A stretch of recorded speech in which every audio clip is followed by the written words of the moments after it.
Bueno, hoy es el último encuentro. La verdad que fue un mes Pasó volando. sí, esta semana en particular yo no entiendo ni cuándo empezó ni cuándo terminó. No entiendo nada. Pero bueno, fue un mes para mí muy grato compartir estos encuentros con ustedes. Estoy muy metido en la cuestión del chiste. Y bueno, un poco me alegro de que lleguemos al último encuentro como para parar de leer sobre el tema porque ya estaba un poco alienado. Pero, Mm. pero bueno, eh, si quieren vamos arrancando y vamos charlando del tema. Voy a empezar haciendo como un mini resumen de lo que estuvimos viendo hasta ahora, ¿sí? Para hacer que hagamos una sintonía en común y que tratemos de avanzar hacia lo que vamos a ir hoy, ¿sí? Un poco yo ya se los había anticipado en algún encuentro, pero me parece importante que nos pongamos todos en la misma página. Así que bueno, voy a compartir el PowerPoint. Bueno, hoy vamos a hablar de una película que se llama Men on the Moon, ¿sí? No, no, ahora en un ratito les cuento mejor de qué se trata, pero es una película que nos permite, es una película sobre un comediante que se llamaba Andy Kaufman y que nos permite hacer eh, una especie de cierre, de articulación de las cosas que estuvimos viendo, ¿no? En principio, lo que me parecía importante era como hacer como un mini recorrido que diera un orden a lo que estuvimos viendo, ¿sí? En el primer encuentro y en todos los encuentros estuvimos trabajando sobre distintas cuestiones que tocaban temas diversos en función de la subjetividad, ¿no? En el primer encuentro, lo que nosotros charlamos fue sobre el Día de la Marmota, Groundhog Day, y lo que vimos a través de la película tenía que ver con algo del encuentro que era un encuentro que circulaba en función del amor, ¿no? Algo que se daba entre ellos eh, y que buscaba salir, ¿no? Y que a lo largo de la película fuimos viendo como a medida que el personaje de eh, Phil cambiaba su posición subjetiva, cambiaba también su forma de hacer comedia, ¿no? De hacer humor. Después tocamos otros temas que tenían que ver con más con la estructura del chiste, ¿no? Y en particular con la cuestión de la filiación, ¿no? Y el vínculo que se daba entre un padre y un hijo y el trabajo, el esfuerzo psíquico de ese hijo por desprenderse del padre, ¿no? Hacer metáfora, decíamos, ¿no? Utilizábamos el ejemplo de famillonario, ¿no? De lo familiar y lo millonario, y eso que en ese desplazamiento de sentido del chiste que contaba Freud, se presenta como un movimiento subjetivo que al mismo tiempo que conserva algo de lo que está ahí, lo modifica, ¿no? Y lo veíamos claramente en el final de la película con esto de tengo un plan a largo plazo, ¿no? Y en ese vínculo entre padre e hijo, entonces ubicábamos también esta cuestión del chiste, ¿no? El chiste de hacer pasar su familia por otra familia que no lo es, ¿no? Y eso era lo que fuimos viendo a lo largo del segundo encuentro. Bueno, en el tercer encuentro, en lo que vimos la semana pasada, hicimos mucho más hincapié en las cuestiones que tienen que ver con lo social, ¿no? Con la función social de un sujeto y al mismo tiempo con la entidad propia social de un chiste, ¿no? Un chiste tiene una función social, en tanto necesita de un objeto del chiste, necesita de un enunciador y necesita fundamentalmente de un otro, habíamos dicho, de un tercero que sancione eso como un chiste, ¿no? Y en esta circulación social, en esta circulación de la palabra, hay algo que genera una satisfacción. Y nosotros veíamos cómo el chiste de Bombita, digamos el remate, el bits del chiste, era sancionado como algo gracioso, tanto por quien hacía la película como por quienes eran los que tuiteaban y la opinión pública, digamos. Eso quería decir, ¿no? Entonces, por un lado veíamos la estructura del chiste, esto es lo que les quería decir. Por un lado nosotros vemos la estructura del chiste en función de la subjetividad, ¿no? El chiste en distintas instancias intersubjetivas. Y por otro lado, habíamos hablado, sobre todo en el primer encuentro, de que todo chiste comporta un precio a pagar, ¿no? Algo a pagar. ¿Recuerdan la publicidad de cuál es el precio del chiste más caro? Es renunciar a lo que somos. Y decíamos, bueno, el precio a pagar en última instancia es renunciar a lo que somos. Y decíamos, agregábamos, que todo chiste implica una satisfacción, pero conlleva una renuncia, ¿no? Y entonces nosotros veíamos esta renuncia a lo que era la renuncia a la postura narcisista que tenía Phil en el primer encuentro, ¿no? Esta postura donde los otros eran todos tontos, pueblerinos, que no tenían nada para decirle, ¿no? Salvo ser un escollo para él.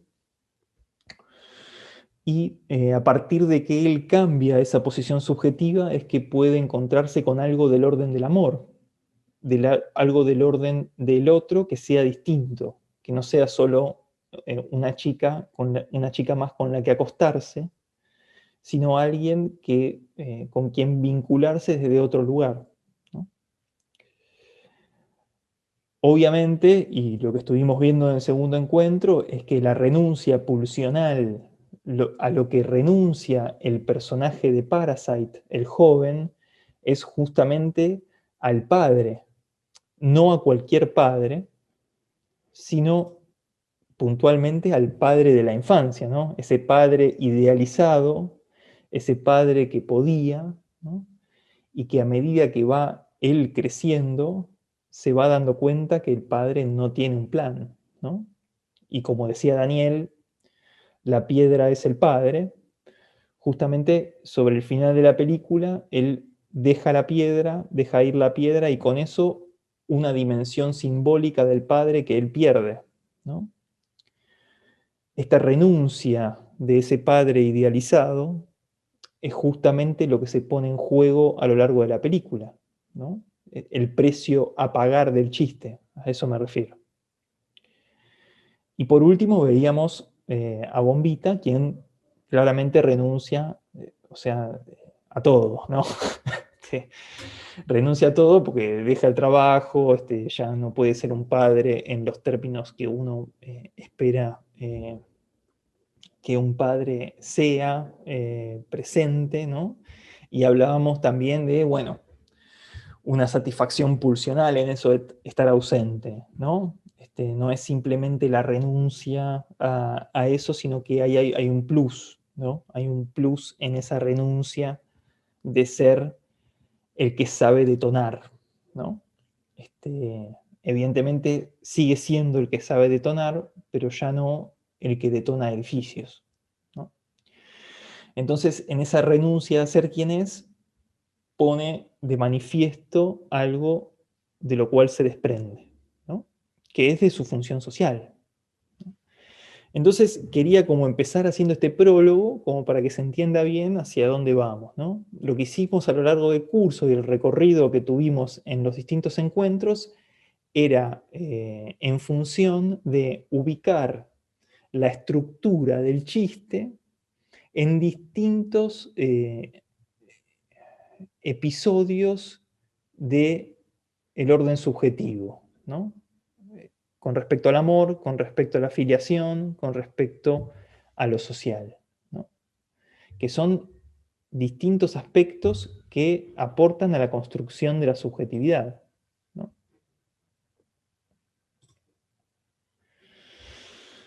Estaba haciendo entrar a una persona. Bueno, entonces, esto nos deja en lo que sería la puerta de entrada de lo que vamos a charlar hoy, que es algo que yo había anticipado, pero que lo vuelvo a repetir, que es justamente esta idea de que la subjetividad, ¿no? El sujeto, está de alguna forma eh, estructurado como un chiste, decía Mazzotta, ¿no? Hoy vamos a trabajar sobre qué significa esto de que el sujeto está estructurado como un chiste, ¿no? Este, a, a la metodología del señor Miyagi, ya estuvimos hablando de esto sin hablar de esto, ¿no? Espero que podamos hoy como capturar cierto sentido en función de lo que vamos a ver. Bueno, ¿tuvo un trago de agua? Hola, buenas noches. Hola, Perdón que perdón. entre tarde, pero hace 10 minutos que estoy intentando con la computadora y no hay manera. No sé qué está pasando con internet, así que tuve que ir a agarrar el iPad. Bueno, acá Perfecto. estoy. Dale. Perdón. No, todo bien. Bueno, lo que nosotros vamos a ver hoy es una serie de recortes que dan cuenta de una película que se llama Men on the Moon, ¿no? Men on the Moon. Men on the Moon es una película de 1999 dirigida por Milos Forman, un gran director de cine, con películas muy geniales, y que en este caso hizo una especie de biografía de distintos acontecimientos de la vida de un artista. Es una película biográfica entonces sobre la vida de Andy Kaufman. Andy Kaufman es un comediante que se hizo muy famoso en la década de los 80 en Estados Unidos porque interpretaba un personaje que se llamaba Latka en una sitcom que se llamaba Taxi, que tenía que ver con una especie de, bueno, el escenario central era como una especie de taller mecánico donde estaban los taxis y él era uno de los empleados de ese lugar, un tipo muy particular, ¿viste? Muy histriónico, muy... hay gente que tiene la potencia de, yo digo, ser el bits, ¿no? De que lo ves y ya te genera el remate, ¿no? Es como que el porte que tiene la persona es como si fuera el remate de un chiste, ¿no? Sin que haga el chiste, ¿no? Tiene como esta gracia, algo muy, muy particular que muy pocos tienen y que él tenía. Y bueno, no solo eso tenía, sino que también tenía una personalidad muy particular, ¿no? Muy particular. Hoy vamos a hablar un poco de eso, ¿no? De este mundo, el mundo de Andy, y vamos a tratar de hacerlo orientándonos a pensar esto de, bueno, ¿qué significa esto de que el sujeto está estructurado como un chiste, ¿no? Así que bueno, vamos a empezar con el primer recorte, si les parece bien. Ya estuve charlando un rato largo, no los quiero aburrir. This is our house. And that's my father's old car. That's my father. That's my little brother, Michael. That's my little sister, Carol. And that's my mom. Janice? Andy's up in his room?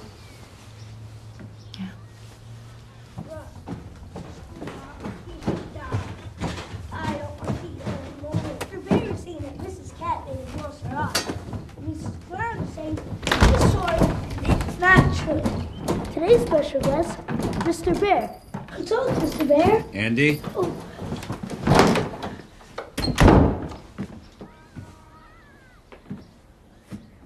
Son, this has got to stop. Our house is not a television station. There's not a camera in that wall. I mean, this is not healthy. You should be outside playing sports. But I have my own sports show. Andy, you know that's not what I meant. Look, I'm going to put my foot down. No more playing alone. You want to perform, you have got to have an audience. They're right there. That is not an audience. That is plaster. An audience is made of people who live and breathe.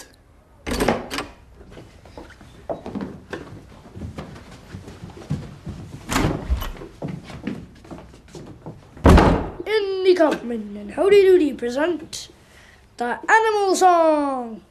Now, I'm going to say the animal, and then you tell me what it says, okay? Okay. Oh, the cow goes Moo.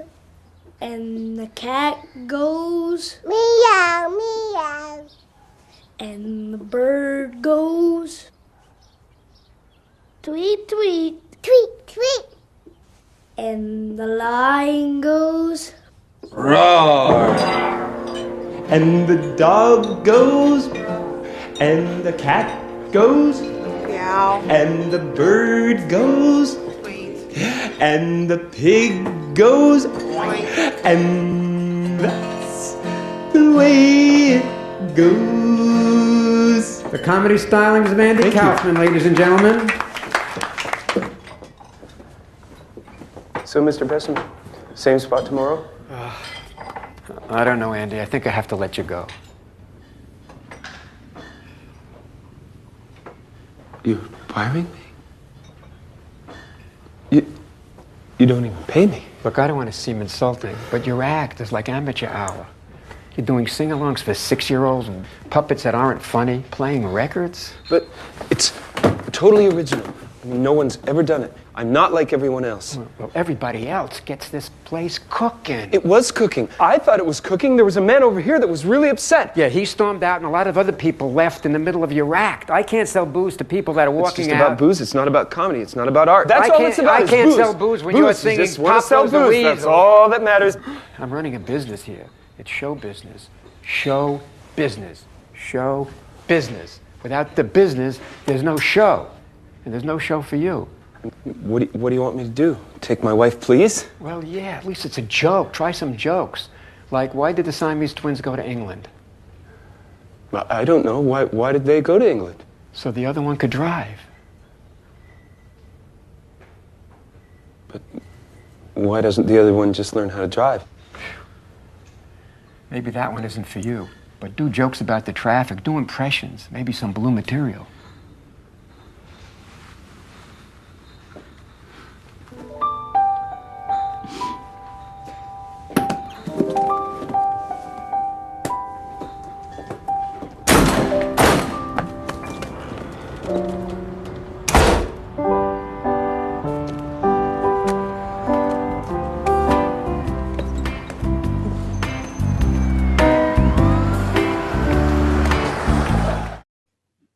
Bueno, varias cosas con respecto a este recorte. La primera tiene que ver con esta escena infantil.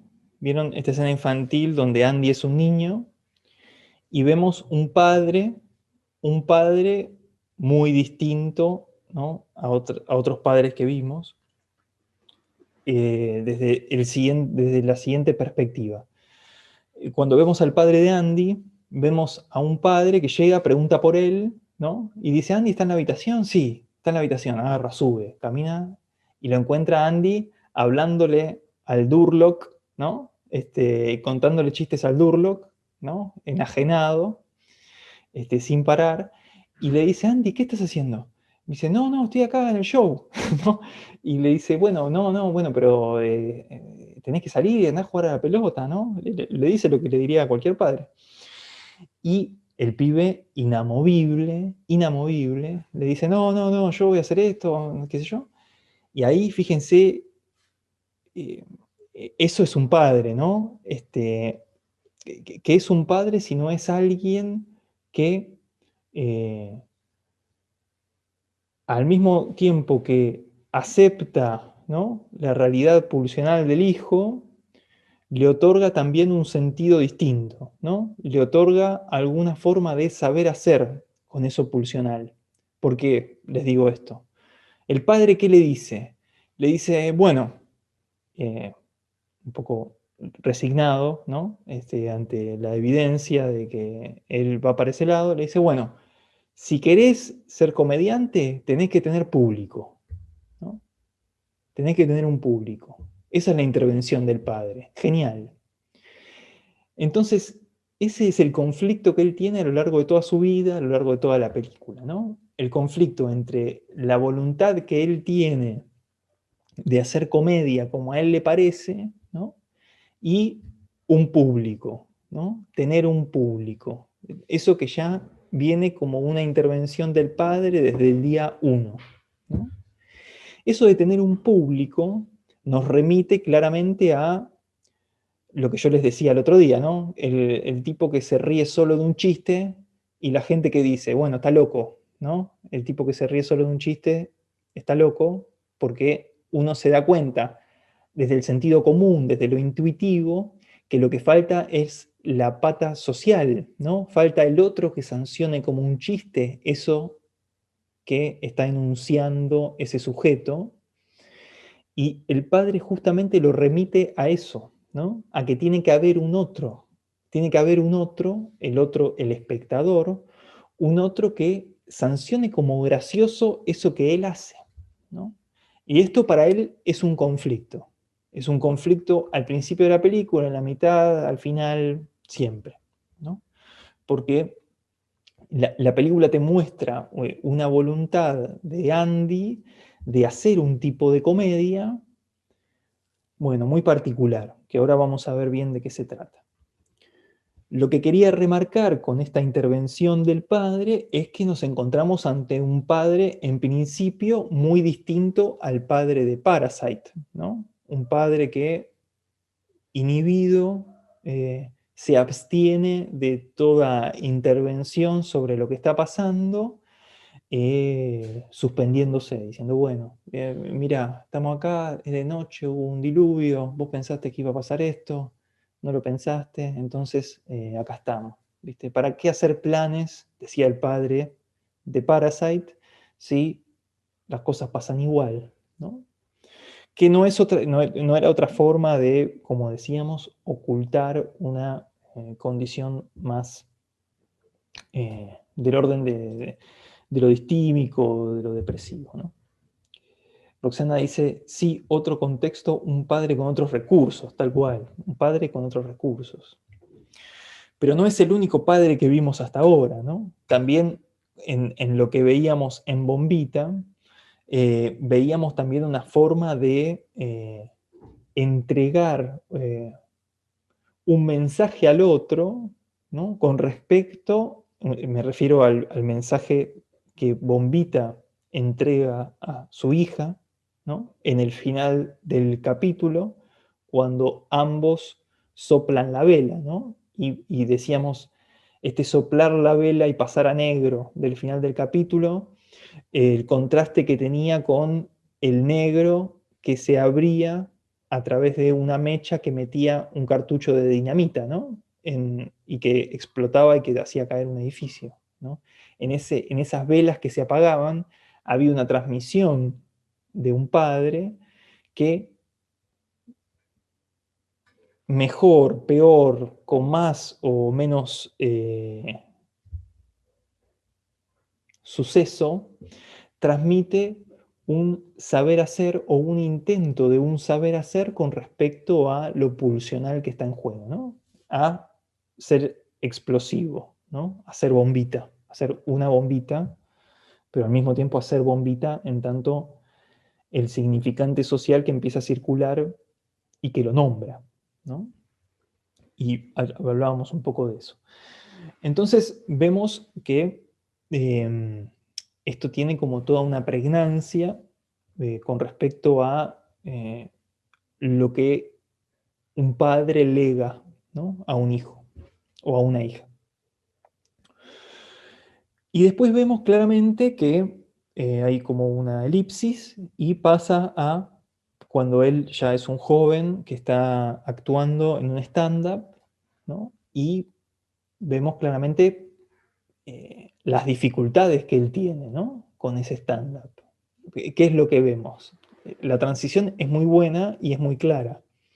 En la transición vos ves a él que tiene como público a la hermana y empieza a cantar una canción, ¿no? De niños, ¿no? Donde claramente eso es gracioso para ellos y como decíamos en el final de Parasite, esa gracia de la infancia no necesita de un chiste, no necesita de la gracia del chispazo, del cortocircuito de bombita de un chiste, ¿no?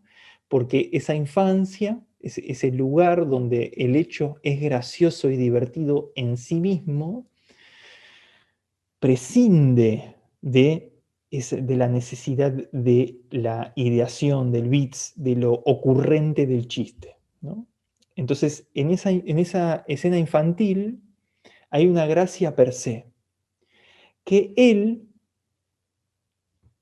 traduce de forma literal en un acto, en un escenario. Entonces está la gente ahí tomándose una birra y él dice, and the cow goes down, y la vaca dice, ta, y el perro dice, ta, y el pajarito dice, y no se ríe nadie, ¿no? Obviamente no se ríe nadie, porque hay un desfasaje simbólico, ¿no? Hay un desfasaje simbólico, que el desfasaje simbólico supone entrar en una estructura que no es la estructura de la literalidad de la infancia, que, como les decía, prescinde de esto. En la estructura de un chiste hay un primer momento en el cual hay algo pulsional que está enquistado, ¿no? Por ejemplo, en Famillonario, decíamos, el joven Hirsch, el joven de Famillonario, quería casarse con la prima, quería ser como el tío, ¿no?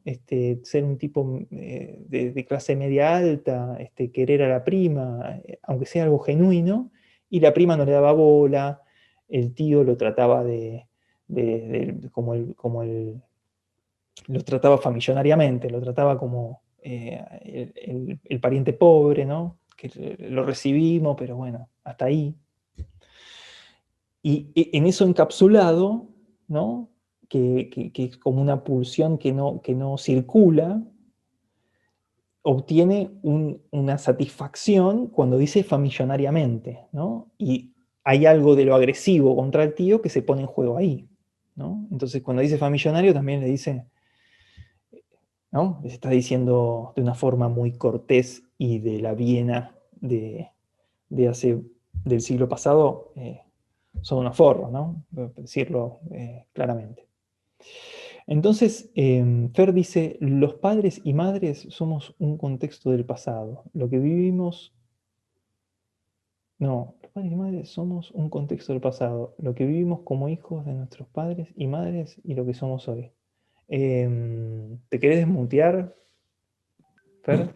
Digo que en esto de ser padres, a mí me toca ser madre, no padre, de un hijo de 16 años y tener 38 y de repente como que él te marca cosas como, bueno, sos joven, me puedes entender esto, a veces me siento el padre progre de Capusotto, entonces somos como un contexto, ¿no? Porque a mí me criaron otros padres que vienen con otras enseñanzas y a la vez tengo toda esta construcción nueva de un contexto social que me da esta virtud, no sé si decirlo de esta manera, de poder entender otras cosas de mi hija de 16 años, como decirle hije y no hijo, que me lo marca él y está buenísimo.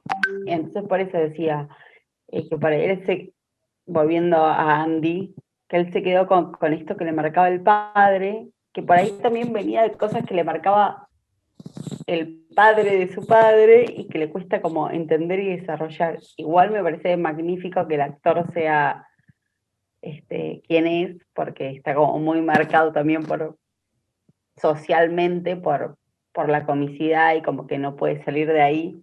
Me parece una gran elección del actor. Sí, yo estoy de acuerdo con lo que decís y creo que en última instancia, además de la dimensión digo, en última instancia, además de la dimensión real de estar ahí, de llevar adelante con el cuerpo el hecho de ser padre y ser madre, en última instancia lo que queda y lo que uno lega es un mensaje, ¿no? Es un mensaje al otro, ¿no? Y que de alguna manera es el mensaje que devuelve el chico de Parasite, ¿no? Él devuelve un mensaje, ¿no? Todo esto se podría resumir, o mejor dicho, como siempre ya lo dijo Freud en el 1905, como la necesidad de un tercero, ¿no? El chiste, dice Freud,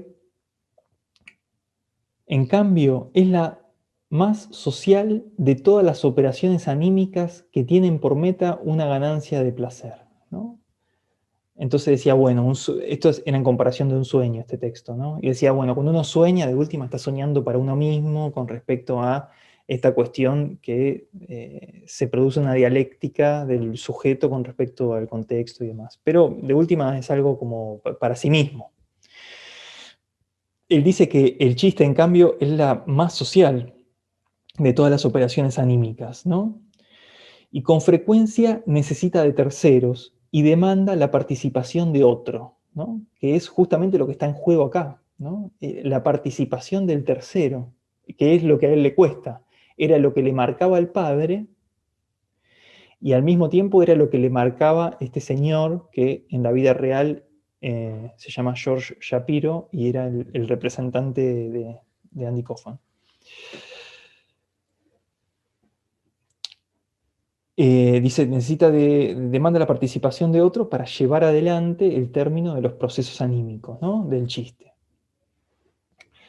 Tiene el chiste, por consiguiente, que estar atado a la condición de ser entendible y no puede utilizar la desfiguración posible en lo inconsciente por la condensación y el desplazamiento, por ejemplo, en los sueños, ¿no?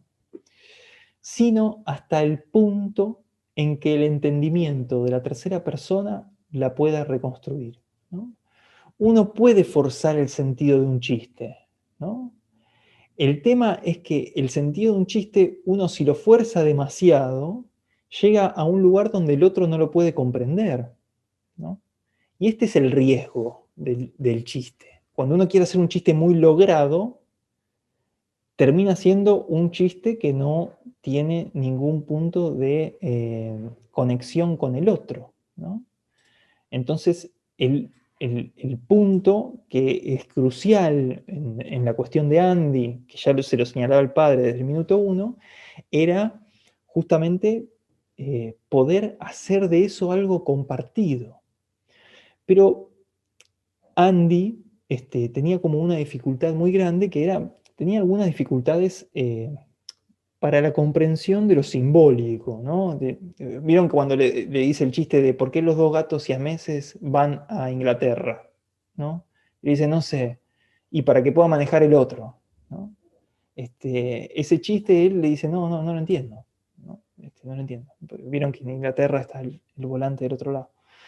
Entonces, uno ya, sobre todo en la forma literal en la cual él lleva la escena infantil al escenario, y esta dificultad que tiene para la comprensión de la estructura de ciertos chistes, uno se da cuenta que él tiene una dificultad simbólica, ¿no? Una dificultad simbólica que compensa con un desarrollo tremendo de la comedia en otros sentidos, ¿no?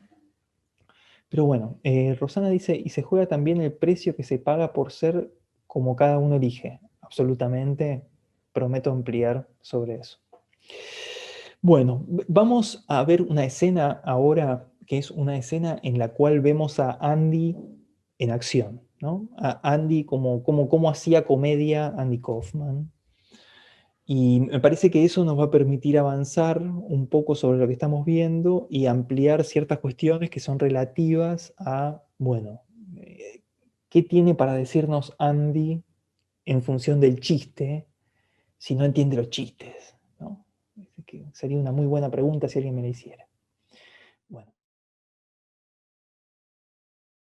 I don't do drug humor. Andy, it's fine. This is what this show is all about. Okay, kids love this stuff. I don't do drugs, and I don't enjoy making light of them. I was promised creative control. Nobody promised you creative control. That's not true. I got you the script 3 days ago, and you haven't said a damn word until today. We're going live in a few minutes. It's too late. Let's go! Bring the audience in! Live Dennis, from the Los it's Angeles on. Basin, it's Fridays! Tonight, special guest star, Andy Kaufman. In this sketch, two married couples are out to dinner. Everybody has secretly brought along a joint. And Carl was the last one to sneak to the bathroom to get a little high. And now, he's coming back to the table. Gee, restaurants are amazing, aren't they? All these strangers just sitting around, stuffing dead animals into their faces. It's incredible, isn't it? Yeah, gee, and the bathrooms are so colorful.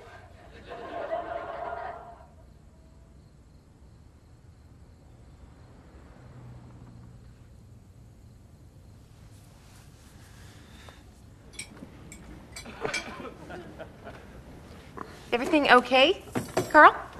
I'm sorry. I just can't do it. I can't play Stone. Read the cue cards. I can't play Stone. Like, I feel stupid. You feel stupid. What about us?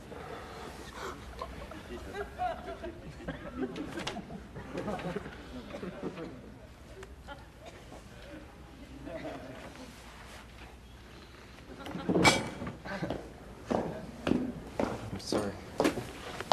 I'm sorry. You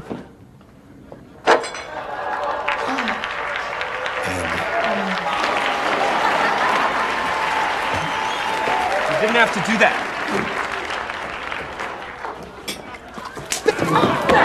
Cut it out! Oh, you jerk! Okay, that's it. Joey, go to commercial now. I told you I didn't want to do the sketch. didn't I? Kaufman, get off my Did I tell stage. you? Get off my stage, man. Get off. man. Touch me! You're a nut! You are a nut! Oh, why does Andy do that? Why? I started using Suave. We called the commercial! Excuse me. They're gonna work on ABC again. Excuse me. Ladies and gentlemen, please. You have all just participated in a happening.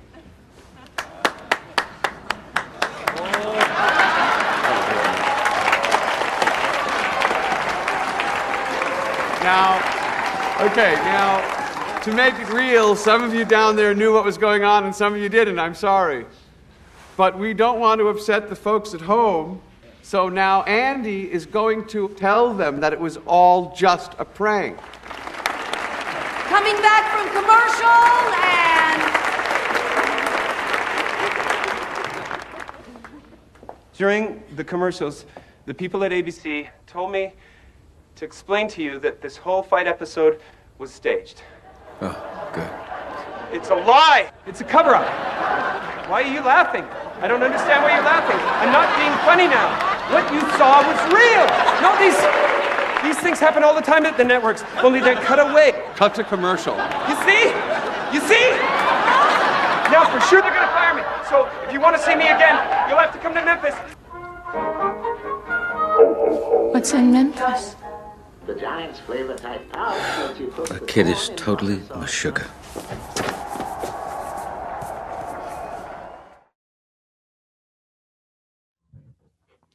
Vamos por partes. En primer lugar, lo que nosotros vemos claramente es que a Andy, a lo largo de toda la película, le gusta jugar con el enojo de la gente, ¿no? Hace cosas completamente moralmente deleznables, buscando una reacción real, ¿no? Una reacción real de quienes están ahí. Esa reacción real, esa cuestión, si se quiere, más del enojo, de la bronca, de lo pulsional, ¿no? Es de alguna manera como su modus operandi, ¿no? Que si tuviéramos que describirlo a través de lo que acabamos de ver, es una forma de trabajo, una forma de gracia que tiene que ver con el engaño, ¿no? Ustedes vieron que engaña a la gente que está ahí pensando que hay una pelea real que está sucediendo en el escenario, cuando en realidad es algo que está preparado, ¿no? Y todo el tiempo lo que nosotros vemos en ese recorte es esta necesidad del remate, ¿no?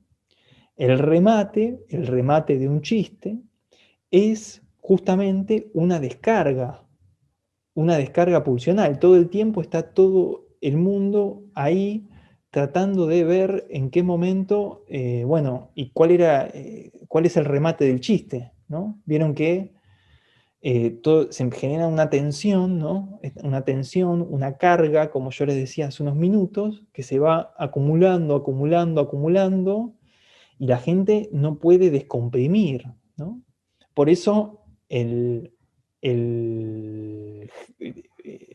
señor dueño de la cadena le dice, bueno, quédense todos tranquilos, sale a tranquilizar, ¿no? Quédense todos tranquilos, esto fue un happening, ahora para que la gente en la casa se quede tranquila, Andy va a decirle a la gente que todo esto estaba preparado, ¿no? Entonces entendemos cuál es la necesidad, ¿no?, de quien es el espectador, ¿no?, de quien tiene que sancionar eso como gracioso, de que haya un remate. El remate es la satisfacción, la caída de la tensión, ¿no? Como la sexualidad, que obtiene su remate en el orgasmo. El chiste, de alguna manera, funciona de la misma manera. Hay una tensión o un sinsentido que se va inflando y que requiere de un remate. Ese remate es cuando se libera, ¿no? Se obtiene una satisfacción a partir de liberar la tensión. Entonces vemos todo el tiempo la necesidad de la gente que tiene como una presencia primordial en el personaje del padre que está mirando desde la casa, ¿no? El padre que tiene el mismo problema con el hijo que cuando tenía 6 años, ¿no? Dale, Andy, hablale a otra persona, hace un chiste para otro, ¿no? No hagas el chiste para vos. Haz el chiste para otro. Vieron que cuando hay un momento en el cual Andy sale en televisión diciendo, bueno, la gente de la cadena me dijo que les diga que todo esto estuvo preparado. Y el padre dice, bueno, bien. Pero es mentira, dice, ¿no? Enseguida, ¿no? Pero es mentira. Y el padre termina diciendo, bueno, está completamente loco, ¿no? Que es algo que evidentemente pensaba desde siempre, pero que ahí lo dice con todas las letras, ¿no? De cualquier manera, es muy interesante cómo se estructura todo esto, cómo él, a través del engaño, confunde lo que es la estructura del chiste con la verdad pulsional, ¿no? La verdad pulsional es algo que tiene que funcionar de una forma más subliminal, de una forma más tapada, ¿no? No es algo que tiene que estar en primer plano. En primer plano está el chiste, y lo pulsional es lo que el chiste esconde, o lo que el chiste vehiculiza de contrabando, ¿no? Justamente eso que se cuela. Pero él todo el tiempo lo que hace es decir, quiero la emoción adelante de todo, ¿no? Ahí, pum, adelante de todo. Y hace cosas como, no sé, cosas que a uno le resultan aberrantes, no sé. Hace cosas tremendas, ¿no? Miente, se pelea con mujeres físicamente, no sé, cosas tremendas. Que obviamente uno no está de acuerdo, pero no se trata de una cuestión moral, por lo cual tomamos el ejemplo de él, sino por una cuestión más del orden de la estructura. No puede generar un lazo. Muy bien, Rosana, estoy completamente de acuerdo, ¿no? Le cuesta mucho esta dimensión de hacer de ese impulso que él tiene por la comedia algo del orden de lo compartido, ¿no? La estructura del chiste es la estructura que permite hacer lazo, ¿no? que alguien pueda pensar ciertas coordenadas del discurso, ¿no? Del discurso que circula en lo social, como dice Rosana, que permita hacer de eso algo compartido, ¿no? Claro. Eso compartido justamente se da cuando el otro legitima el chiste, efectivamente. Él es algo que eso medio no le importa, pero bueno, como estos tipos, que hay muchos, muy geniales y al mismo tiempo muy anómicos, ¿no? Como retomando esto de la anomia que decían antes, la semana pasada, decía Ana Paula, era un tipo muy gracioso, ¿no? Y que lograba llegar a pesar de no compartir esa estructura, ¿no? Esa estructura chistosa que este señor antes le decía, ¿no? ¿Por qué no te contás chistes? Hacete un chiste sobre el tráfico, hacete un chiste sobre tal cosa, tal otra. Entonces ahí se genera como una obturación que es fundamentalmente vehiculizada, insisto con esto, en el modus operandi de Andy, a través del engaño, ¿no? Entonces a través del engaño, a través de hacer algo que la gente no espera, muchas veces que la gente no termina de entender tampoco, ¿no? Hay muchos ejemplos de esto en la película, si la ven completa, él puede hacer de eso algo que tiene un funcionamiento social, ¿no? Pero bueno, es un tema muy amplio. ¿Cuánto de la película representa a Andy Kaufman de verdad? ¿Cuánto no? Muy amplio, muy discutible. Pero bueno, nosotros vamos a tomar acá ciertos recortes, como siempre, que nos permiten hacer un recorrido en función de lo que estamos pensando del chiste y su relación con lo inconsciente, ¿no? Bueno. Vamos a ver ahora un recorte que nos permite avanzar, que es un recorte en el cual vemos que se juntan Andy Kaufman, su representante, y su novia, y él, obviamente, en un bar, porque tienen que hablar de algo, ¿no? Les tienen que hablar de algo muy importante. Sí, obviamente, sí, lo que dice Daniel con respecto a que él es marginalizado, evidentemente tiene una pregnancia porque él todo el tiempo habla de que no quiere ser Alfred, ¿no? No quiere ser el comediante aceptado socialmente, sino que hay algo de ese rechazo que a él lo retroalimenta de alguna forma. Pero bueno, veamos este recorte que acabo de poner en el chat, ¿sí? Que es el anteúltimo de hoy, y con esto ya vamos a poder avanzar un poquito más sobre aquello a lo que quiero llegar.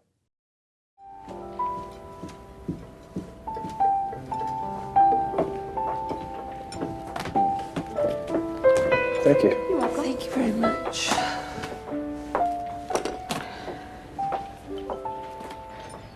Would Andy like to tell us why he called us out at 4 o'clock in the morning? Yeah. I have cancer. Forget it.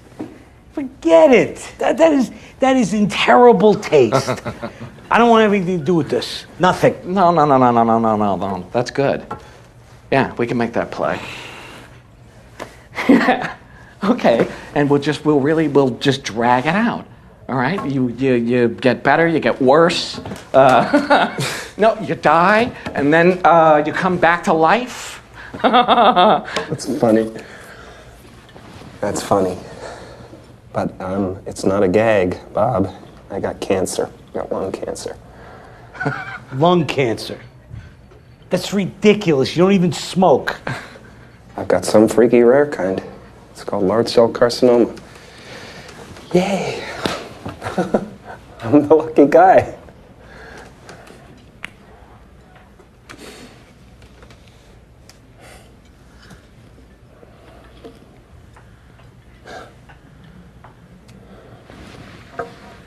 Have you told your family? No. I don't want to tell them. I just...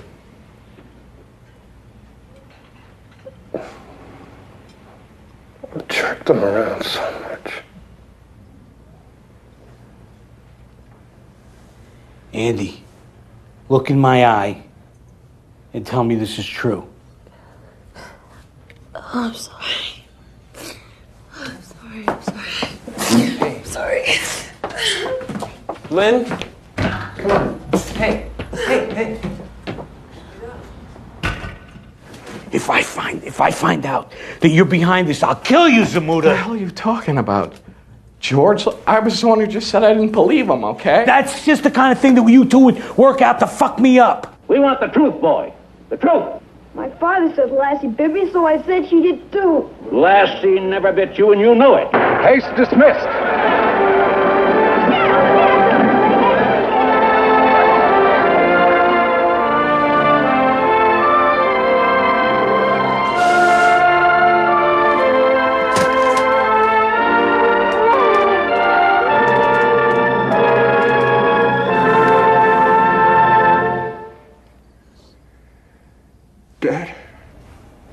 The cancer started here in Andy's lungs and spread to his left arm. We've initiated an aggressive radiation program. See if we can eradicate the affected cells. Excuse me, I'll be right back.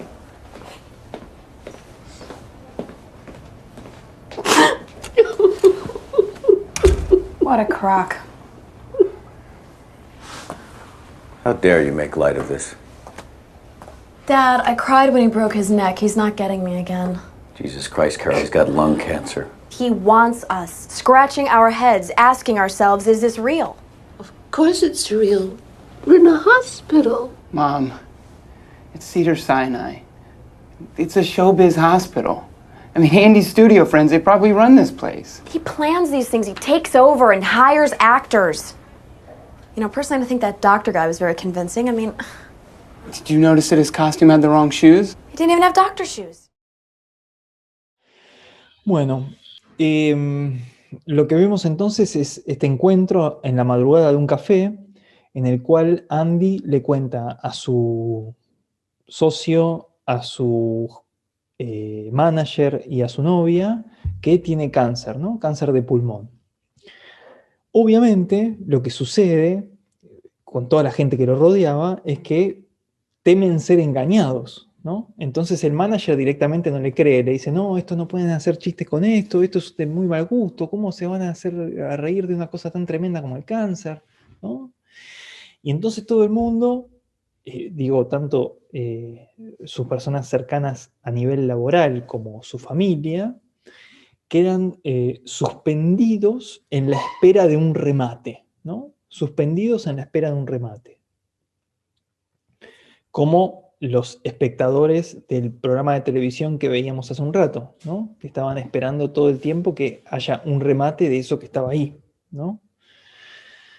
De esa tensión, ¿no? De esa tensión que supone algo tan duro como la emergencia de un síntoma como es el cáncer, ¿no? Entonces, bueno, le dicen, no, esto es de muy mal gusto y qué sé yo, pero bueno, se trata de un cáncer de verdad, está enfermo en serio, digamos, no es que es un chiste. Entonces, claro, todo el mundo queda como perplejo y aun cuando se lo cuenta a la familia, un médico del hospital, la familia piensa que se trata de otra especie de montaje en el cual ellos están sumergidos, ¿no? Hasta ese punto, él llevaba el engaño, ¿no? Entonces, esto nos permite avanzar con una cosa muy importante, digo, la enfermedad que él tiene, ¿no? Que es algo que menciona Oscar Mazzotta, que nos permite como tocar como un punto muy importante, ¿no? Comparto pantalla. Esta es una frase de Oscar Mazzotta de un texto que se llama Lecciones de Introducción al Psicoanálisis. Dice lo siguiente: el chiste es interesante para Freud porque está hecho con palabras, porque su efecto depende únicamente de las palabras, ¿no? Esto es lo que decíamos antes, ¿no? Los chistes que toma Freud, como el de Famillonario que estuvimos viendo, tienen una construcción que es una construcción de las palabras del orden significante, ¿no? Y que esos significantes, esas palabras van cambiando de sentido. Y dice Mazzotta, la palabra permanece, pero el sentido se desliza, subrepticia y repentinamente cambia, ¿no? El resultado es un chiste, ¿no? Entonces, decíamos Famillonario, y en esa especie de lapsus que tiene este sujeto, da cuenta de una verdad, de un odio con respecto a sus propios familiares, ¿no? Pero lo que importa es que Freud ve en este deslizamiento del significado el modelo de toda formación inconsciente, ¿no? Esto es muy interesante porque lo que nos está diciendo es que en realidad Freud capturó en el modelo del chiste algo que tiene que ver con cualquier formación del inconsciente, ¿no? Que tiene que ver con algo que ya estuvimos hablando, que es con esto que se conserva y que se modifica en el mismo movimiento. Por ejemplo, cuando hablábamos del chiste de Famillonario, Lacan dice en Seminario 5, más que un chiste, es un lapsus, ¿no? Es un acto fallido, es algo que el sujeto dice sin querer, ¿no? Es un saber no sabido. Lo mismo cuando Freud compara en el chiste y su relación con lo inconsciente con los sueños, al chiste con los sueños, y hace un montón de analogías al respecto, con respecto a la condensación y al desplazamiento. Entonces, cuando nosotros decimos, resumo, el chiste y su relación con lo inconsciente, estamos hablando del chiste y la relación no solo con el inconsciente del sujeto, sino con toda formación de lo inconsciente, ¿no? Con lo que tiene que ver con la forma inconsciente de este chico de separarse de su padre en Parasite, con la forma inconsciente de hacer un duelo por el narcisismo perdido en El Día de la Marmota, con la formación inconsciente que suponía en Bombita poner esta bombita que lo nombra de una forma y que le da un lugar, ¿no? Sabiendo y sin saberlo al mismo tiempo qué es lo que hace con la ausencia. Lo que de alguna manera plantea Mazzotta es que Freud ve en la estructura del chiste, en esta estructura de circulación social del chiste, a todas las formaciones del inconsciente, ¿no? Y esto es a lo que vamos ahora, ¿no? Que es lo que acabamos de ver, ¿no? Vamos a ver un ejemplo en base a lo que acabamos de ver. Mazzotta sigue diciendo, y también el modelo de la formación que llamamos síntoma, ¿no? Síntoma, aquí, a partir de lo que acabamos de ver, podemos pensarlo como cáncer, ¿no? El síntoma como una enfermedad, ¿sí? Ello quiere decir algo cuyo alcance puede resultar un tanto inusitado. Que el proceso psíquico que produjo un síntoma contiene un operador del tipo significante. Es decir, que donde se produce un síntoma hay una palabra ahí, ¿no? No es solamente un síntoma, ¿no? Cuando se produce un síntoma hay también una palabra que se está poniendo en juego en ese lugar, ¿no? En ese lugar, y ahora me explico más. Amanda dice, el deslizamiento es lo típico de las formaciones del inconsciente, que me da el pie a lo que voy a decir a continuación, ¿no? Termino la frase primero. También en el proceso de producción del síntoma más grave, dice Mazzotta, ¿no? Sin haber visto Men on the Moon.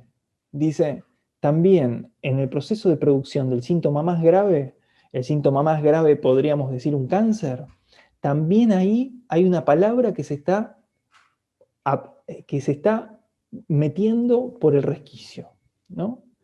Aún ahí, en ese lugar donde uno no entiende qué está pasando, donde es una cosa tremenda, mortífera y completamente real del cuerpo, ¿no?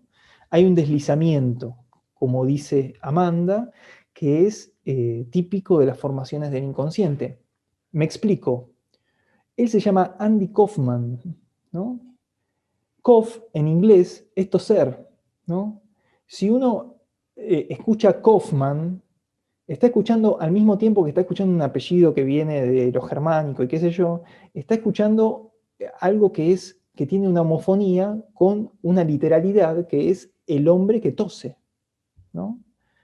Tos es cough y el hombre que tose es justamente él, que se la pasa tosiendo toda la película porque tiene cáncer de pulmón, ¿no? Y que termina muriendo por eso, ¿no? Es justamente en estos resquicios de la palabra donde se pone en juego una verdad del orden de lo inconsciente con efectos tremendos, ¿no? Y digo con efectos tremendos porque él, que hacía de su modus operandi, ¿no?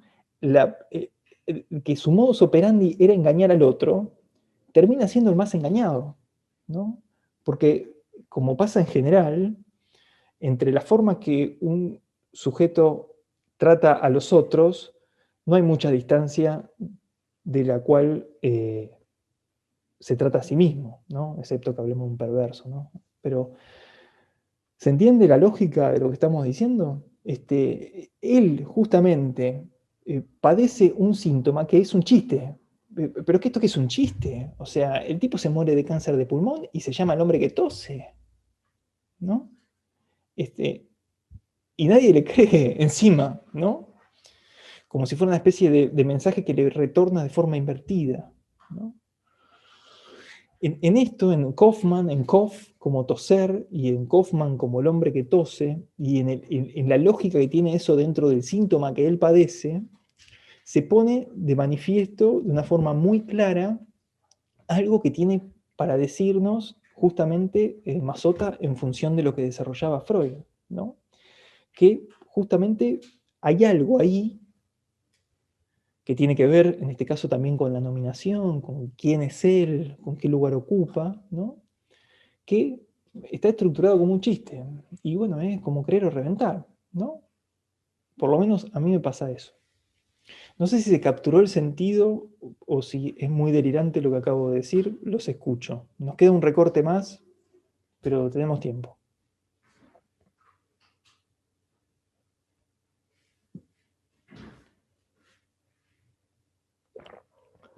El que desmerece a los demás, entonces él que desmerece a los demás con el chiste, justamente sí, me imagino que lo que va a decir Carlos es que justamente el que engaña a los demás con el chiste termina siendo engañado a sí mismo, ¿no? Pero es curioso que llama al padre después de ver la Lassie, que encima ha sido es un juicio, ¿no? Y la han declarado inocente de que no muerde. Sí. ¿Qué pasó ahí? ¿Por qué el tipo tiene ese impulso de llamar al padre después de ver eso? Sí. No, perdón. Sí, Carlos. Sí. No, terminá, Daniel, perdona. No, terminé. Ah, terminaste. No, yo lo que quería decir, recordando el primer episodio, la primera clase, es que entonces, en ese enfoque, vos me entendiste rápido, el que denosta a los demás contando chistes y como despreciando al auditorio, vos interpreto yo que se desprecia antes que todo a sí mismo. Es como una consecuencia directa casi. Me burlo de los demás, en realidad me estoy burlando de mí. Sí. En algún punto sí. En algún punto es así. Sí, pero al mismo tiempo eso de Lassie para mí es muy raro, porque Lassie es la buena siempre, es la que hace siempre el bien, como que él se identifica con Lassie cuando y por eso decide llamarlo al padre, que en el fondo nunca lo entendió. Sí, yo creo que una cosa es igual como... Yo creo que había mucho de la identificación de él con Lassie, porque esto es como un dato de la vida real, que tiene que ver con un poco con esta cuestión de la infancia no metaforizada, ¿no? Una infancia que se presenta en la literalidad, ¿no? Y por otro lado, también con una cuestión de la autopercepción, ¿no? Yo no sé si él era consciente de la manipulación que hacían los otros y del efecto muchas veces negativo que tenían sus bromas, ¿no? Pero bueno. Y aparte, eso que justo el final de lo que vemos en la tele es cuando le saca el collar. Sí. Sí, como que libera a Lassie, ¿no? Lo dejo en el orden de la pregunta porque como no tengo una respuesta, no quiero... Nos queda un recorte. Vemos el último recorte que coincide casi con el final de la película.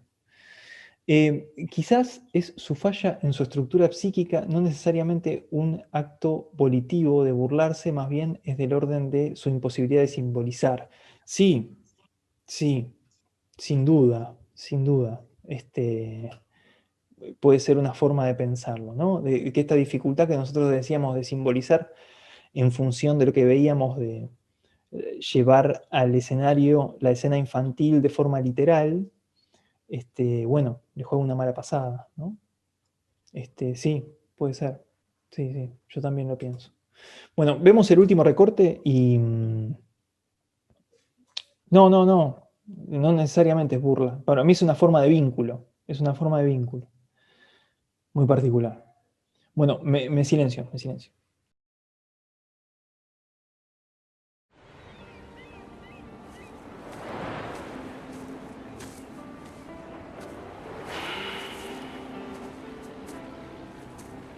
Hey, Andy.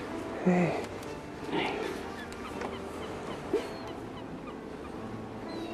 Want to wrestle?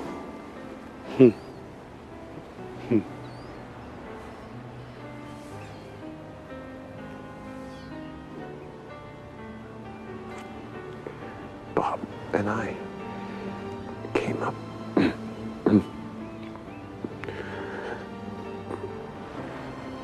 with an idea for a TV show. It'll be a Saturday morning kind of thing, where I can goof off with the kids. Oh, we can sell that, Andy. Did your doctor say it's okay to go back to work? No, but he will. I'm going to the Philippines. The Philippines? What's in the Philippines? A miracle.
want to say, until we meet again,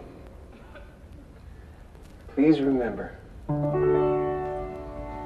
in this friendly, friendly world, with each day so full of joy, why should any heart be lonely? In this friendly, friendly world, with each night so full of dreams, why should any heart be afraid? Yep, it's a friendly world. You know, we should all treat each other like brothers and sisters. So everybody put your arm around the person sitting next to you and sway back and forth in rhythm to the music. Come on, everybody. Even if you don't like the person sitting next to you. Okay? When I say okay, you say, okay. Okay? Okay. Okay. Okay. Everybody sing. The world is such a wonderful place. The world is such a wonderful place to wander through. Follow the bouncing ball when you've got someone you love to wander along with you. With the sky so full of stars, with the sky so full of stars, and the river so full of song, river so full of song.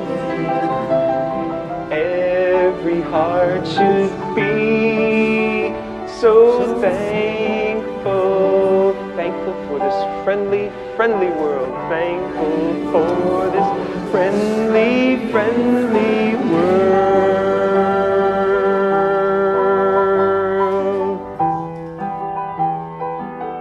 Thank you for this friendly, friendly world. Thank you. And goodbye.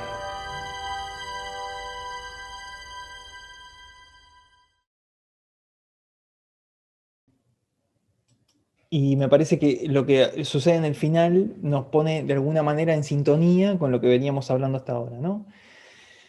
Principalmente en función de, bueno, el último médico que él elige ir a ver es un médico filipino, ¿no? Un médico filipino que no es otra cosa que un engaño, como todos sabemos, es gente que es como que mueve las manos haciendo de cuenta que te opera, ¿no? Pero sin operar, y le pone como un menudo de pollo a la gente que es como que hace como que lo saca mágicamente.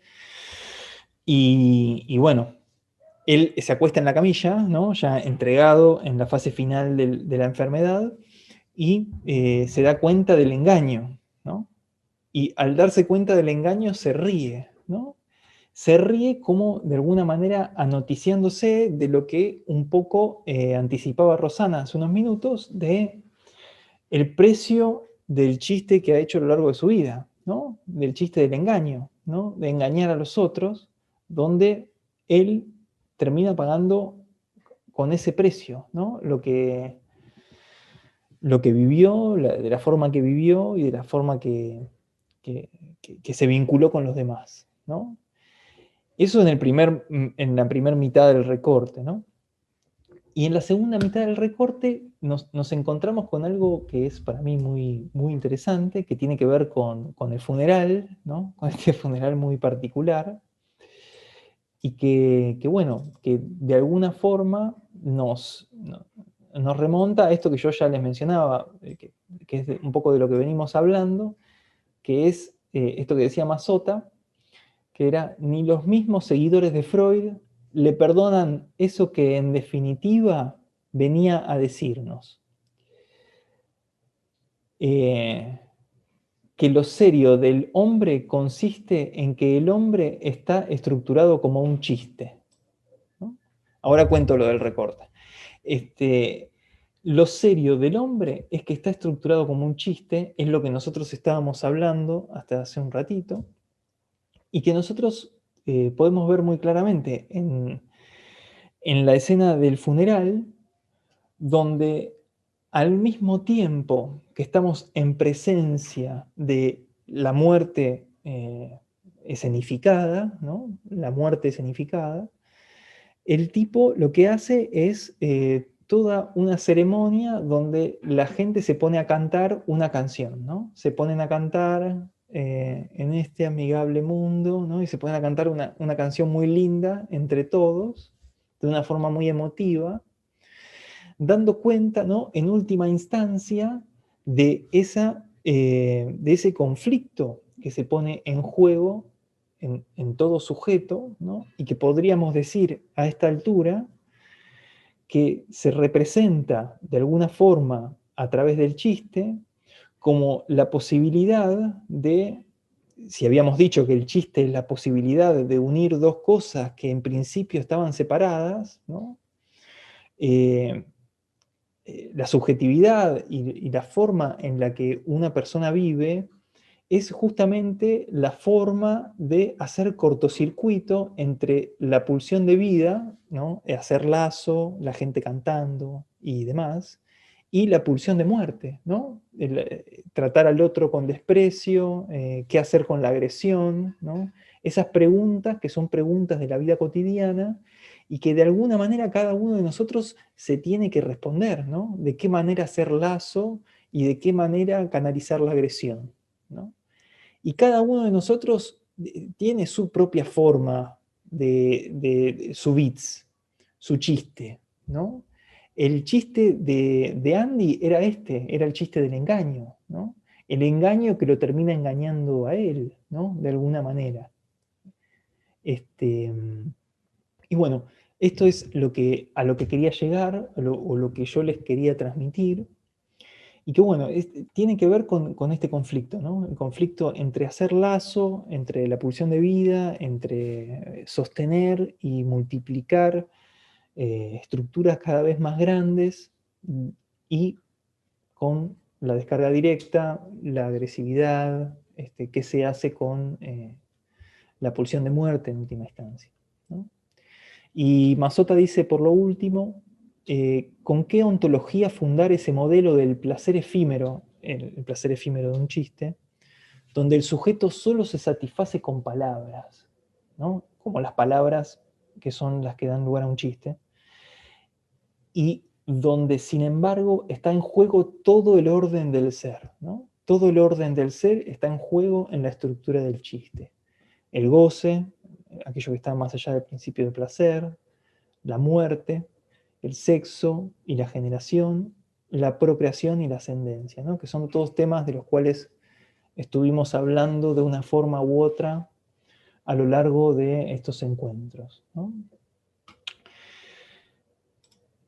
Bueno, me hubiera gustado tener un remate con un chiste. Voy a pensar un chiste para terminar el curso la próxima vez que lo dé. Pero bueno, hoy no tengo uno.